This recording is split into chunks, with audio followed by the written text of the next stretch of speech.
십자가상의 일곱 말씀 다섯 번째 말씀을 전하도록 하겠습니다. 오늘은 고난주간 새벽 예배의 마지막 날이죠. 그래서 예수님께서 십자가상에서 하신 말씀 총 일곱 말씀 가운데 마지막 여섯 번째, 일곱 번째 말씀의 의미를 가지고 함께 은혜를 나누기를 원합니다. 예수님이 십자가에 6시간 동안 달리셔서 총 7말씀을 하시고 운명하셨어요. 그 가운데 오늘 여섯 번째 말씀은 우리가 읽었던 요한복음 19장 30절의 말씀입니다. 다 이루었다. 짧지만 이 안에 많은 의미가 들어있어요. 이 여섯 번째 말씀에 관한 구약의 예언 시편 22편 31절이죠. 와서 그 공의를 장찬할 백성에게 전하며 주께서 이를 행하셨다 할 것이로다. 오늘 여섯 번째 말씀 다 이루었다. 이 단어의 헬러 원어는 테텔레스타이입니다. 테텔레스타이. 끝내다, 완성하다라는 뜻의 헬러 텔레오의 완료 수동태형이에요. 완료 수동태형. 다시 말해 완전히 다 이루어진 채로 그 효력이 이후까지 계속된다는 의미를 지니고 있습니다. 2000년 전 십자가상에서 다 이루셨다. 이 말씀 후에 그 다 이루신 상태가 지금까지 효력을 미치고 있는 거예요. 즉 십자가상에서 완성하신 이 인류 구속 사역이 말세 성도인 우리에게까지 지속적인 효력을 미치고 있다는 것이죠. 그렇다면 예수님께서 십자가상에 달려서 다 이루었다고 말씀하신 그 사역의 내용은 무엇일까요? 무엇을 다 이루셨다고 말씀하셨을까요? 바로 죄로 인해 단절된 하나님과 인간 사이를 다시 잇는 중보자로서의 사명을 십자가에 달려서 다 이루셨다는 의미입니다. 중보자의 사명. 디모데전서 2장 5절 말씀 보시면 하나님은 한 분이시요 또 하나님과 사람 사이에 중보도 한 분이시니 곧 사람이신 그리스도 예수라 말씀하고 있어요. 하나님과 인간 사이를 중보해서 다시 화목케 하실 수 있는 분은 오직 한 분, 예수님 뿐이라는 거예요. 또 로마서 5장 10절 말씀 보시면 그 중보의 사역을 구체적으로 묘사하고 있죠. 곧 우리가 원수되었을 때에 그 아들의 죽으심으로 말미암아 예수님의 십자가 죽으심이죠. 하나님으로 더불어 화목되었은즉 화목된 자로서는 더욱 그의 살으심을 인하여 구원을 얻을 것이니라. 십자가상에서 다 이루었다의 말씀을 통해 하나님과 우리가 비로소 화목해졌다. 그리고 우리에게 구원이 주어졌다는 거예요. 여기서 예수님의 역할이 무엇입니까? 중보자죠. 중보자는 절대로 어느 한쪽으로 치우치면 안 됩니다. 양쪽의 입장을 모두 이해하는 가운데 정확히 중립적인 위치에 서서 양쪽을 화해시키는 존재가 중보자예요.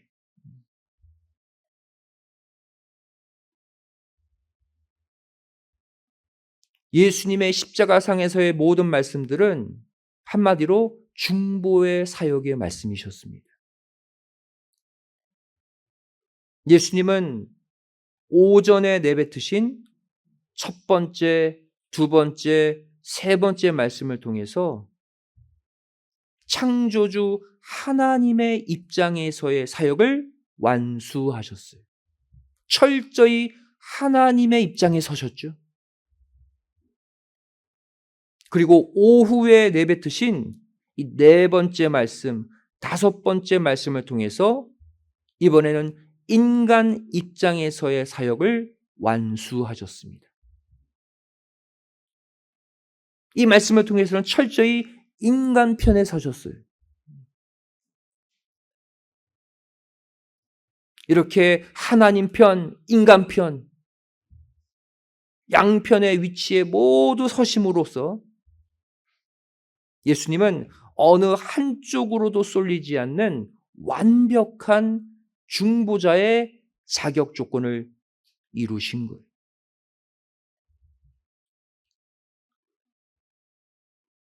이 전체 성취의 상황을 다 이루었다, 이 말씀을 통해 선포하신 것이죠. 따라서 이제 예수님의 십자가 보혈을 믿는 그 누구나 죄사함을 받게 됩니다. 동시에 영원한 생명을 얻을 수 있게 된 것이죠. 예수님의 다 이루었다의 선포 때문이에요. 그렇다면 이러한 예수님의 구속의 은총에 오늘 우리가 보답하는 길은 무엇일까요? 저와 여러분도 예수님처럼 예수님과 다른 영혼들 사이를 연결해주는 중보의 사명, 화목의 직책을 우리도 감당해야 할 줄로 믿습니다. 그것이 우리의 사명이에요. 고린도후서 11장 2절에 사도 바울이 예수님을 따라 이 중보자의 삶을 살았어요. 내가 하나님의 열심으로 너희를 위하여 열심내노니 내가 너희를 정결한 처녀로 한 남편인 그리스도께 드리려고 중매함이로다. 한마디로 바울이 예수님과 다른 영혼들 사이에 중보자의 역할을 감당한다는 거예요. 서로 화목해 하는 그 사명을 감당하고 있다는 것이죠. 여러분, 이 바울의 사명이 예수님의 십자가 은혜를 받은 우리의 사명이 되어야 하는 거예요. 또 고린도후서 5장 18절 말씀 보시면 모든 것이 하나님께로서 났나니 저가 그리스도로 말미암아 우리를 자기와 화목하게 하시고 그랬죠. 무엇을 통해? 여섯 번째 말씀, 다 이루었다의 말씀을 통해 결국 하나님과 우리가 화목해 되었대요. 근데 그 다음 구절이 무엇입니까? 또 그랬죠. 우리에게 화목하게 하는 직책을 주셨다.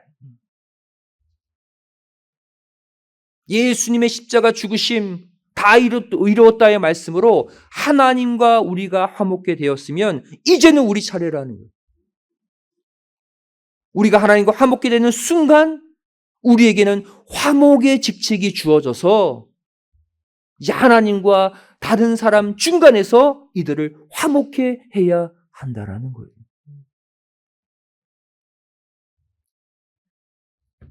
마지막 일곱 번째 말씀입니다. 영혼 의탁의 말씀이죠. 오늘 본문 누가복음 23장 46절 말씀이에요. 예수께서 큰 소리로 불러 가라사대 아버지여 내 영혼을 아버지 손에 부탁하나이다 하고 이 말씀을 하신 후 운명하시다. 마지막 말씀이 이 또한 구약에 예언되어 있습니다. 시편 31편 5절이죠. 내가 나의 영을 주의 손에 부탁하나이다. 진리의 하나님 여호와여 나를 구속하셨나이다. 예수님의 마지막 7번째 말씀에 대한 예언이에요. 예수님은 당신의 십자가 구속 계획을 다 이루었다를 통해 완성하셨죠. 그럼 더 이상의 말씀이 필요 없잖아요. 다 이루셨기 때문에. 그런데 왜 7번째 말씀을 또 하셨을까? 결국 다 이루었다를 통해서 예수님의 성자의 사역은, 중보의 사역은 완성됐습니다. 하지만 남은 사역이 있다는 거예요. 예수님은 이제 마지막으로 아버지께 자신의 영혼을 의탁하는 마지막 단계를 행하게 되십니다. 이 영혼 의탁에 관한 말씀은요, 단순히 이제 저는 쉬겠습니다, 이제 제 영혼을 맡아주세요라는 단순한 유언이 아니에요. 이 말씀은 오히려 예수님의 본래적 사역의 출발을 위한 인수인계의 과정을 보여주는 말씀입니다. 다시 말해 6번째 말씀 다 이루었다를 통해서 성자의 사역을 마치시고 이 7번째 말씀을 통해서 이제 성부의 사역을 새롭게 시작하실 것을 선포하신 거예요. 새로운 사역으로의 나아감을 말씀하는 것이 7번째 말씀이에요.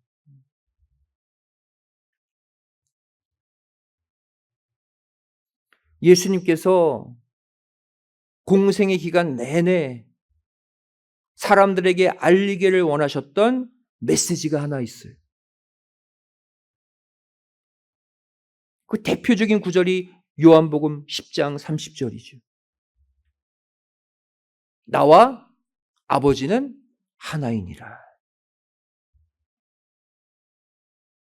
다시 말해 내가 곧 성부 하나님 자신이라는 거예요. 성자의 사역을 마치게 되면 성부 하나님과 일체가 되신다는 거예요. 그 자리로 올라가셔야 된다는 거예요. 결국 예수님은 십자가상의 마지막 7말씀을 통해서 성자의 자신의 위치에서 성부의 위치로 올라가십니다.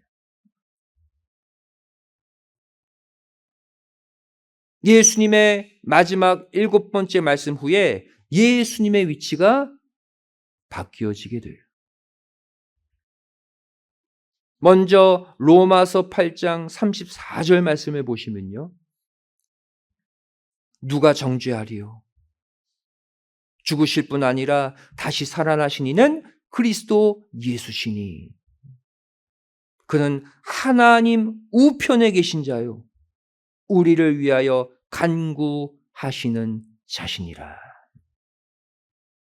예수님의 부활 승천 이후에 예수님의 모습이죠.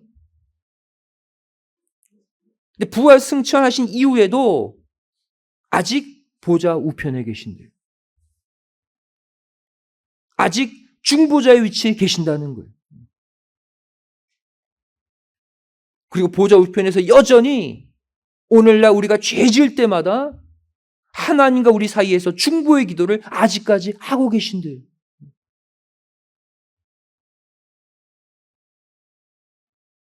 하지만 예수님이 이 땅에 다시 오실 때 즉 재림하실 때는 그분의 위치가 바뀌어져 있습니다. 마태복음 19장 28절 말씀이죠.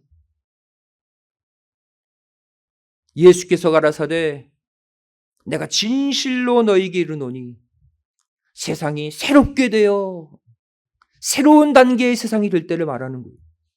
인자가 자기 영광의 보좌에 앉을 때에 그랬어요.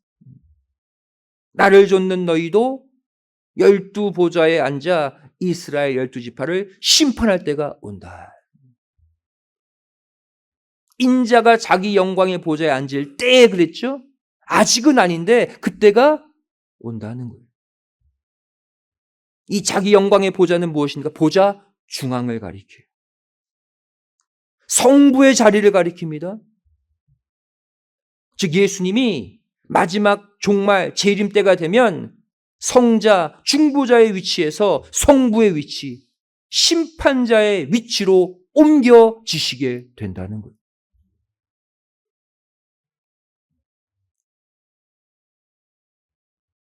마태복음 25장 31절은 그 모습을 보여주고 있죠. 인자가 자기 영광으로 그랬어요. 자기 본래 영광. 모든 천사와 함께 올 때에 자기 영광의 보좌에 앉으리니 또 말씀하고 있어요. 여기서 말하는 자기의 영광은 바로 성부의 영광을 말하죠. 재림의 역사예요. 이제 보좌 우편이 아닌 보좌 중앙의 자리에 앉게 되어서 마지막 재림의 역사를 이루신다는 거예요. 성자와 성부가 하나가 되어서. 마태복음 16장 27절은 이 자기의 영광을 더 구체적으로 표현하고 있습니다. 인자가 아버지의 영광으로, 인자는 예수님의 별명이잖아요. 인자가 아버지의 영광으로 그 천사들과 함께 오리니 그때 각 사람의 행한 대로 갚으리라. 자기 영광의 실체, 아버지의 영광. 예수님이 결국 아버지의 영광을 가지고 성부의 영광을 가지고 다시 오신다는 거예요.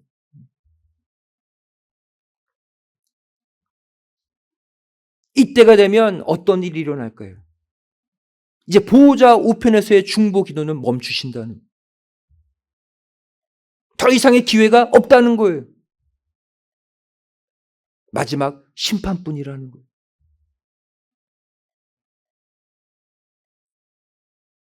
예수님이 영원히 보좌 우편에서 우리를 위해 기도하시는 게 아닙니다.